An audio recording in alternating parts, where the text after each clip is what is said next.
don't care who you are, life is going to knock you down.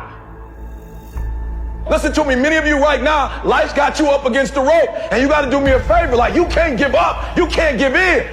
Pain is temporary. Pain is your friend. Pain is going to take you to the next level. When you going through pain, I know what you feeling. I know exactly, because I've been there. I've done that. But you got to work through it.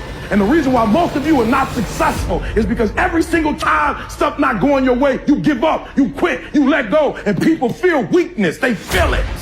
You can feel when somebody's not committed, when they're not all in, when they're not dedicated. And there's another level you get to when you go all in. Winners win and losers lose. And if you create a culture of losing, if you keep being a victim, if you keep letting losing happen to you, if you keep letting people do you and treat you any kind of way, it's going to become a culture. And so here's what I say to you.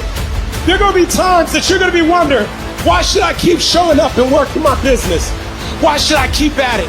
Why should I keep showing up to the conventions? Why should I keep picking up the phones and making the phone calls? Why should I keep fighting for my goals and fighting for my dreams? And what I want to remind you is that you got to show up for your life regardless of the circumstances. You got to show up in spite of the naysayers.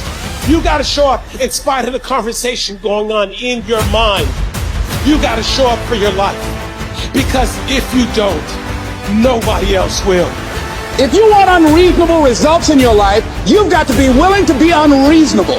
Part of being unreasonable, you don't judge according to appearances. Part of being unreasonable, you can see it because you believe it. You must have the faith to call forth those things that be not as though they were. You've got to decide, I deserve this, and I'm going to have it. You've got to say yes to your life. You've got to say yes.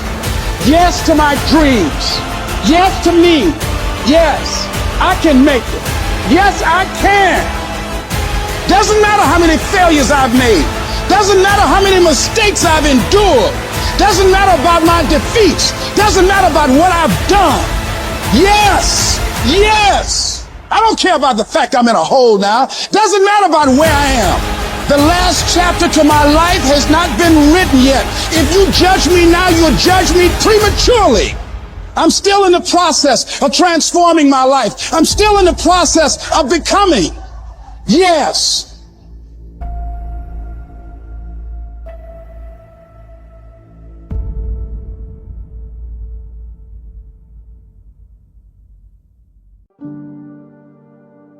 The brilliance of Thomas Edison was not in his mind. It was something much more ordinary and often much less respected. I've got no imagination, he once said. I never dream. I've created nothing. If you're someone who doesn't like Edison, you might think that this is Edison admitting to stealing his inventions from other, more brilliant inventors, like Nikola Tesla. Not quite, but he did readily concede that most of the credit belonged to something other than his brain. The genius hangs around his laboratory day and night, Edison said. If anything happens, he's there to catch it. If he wasn't, it might happen just the same. Only it would never be his. What he's talking about is showing up. The incredible, underrated power of clocking in every day, putting your ass in the seat, and the luck this seems to inevitably produce. Edison lived in his laboratory and never missed a day. Like Gehrig, even when he was sick, when he was tired, or when visited by tragedy or disaster.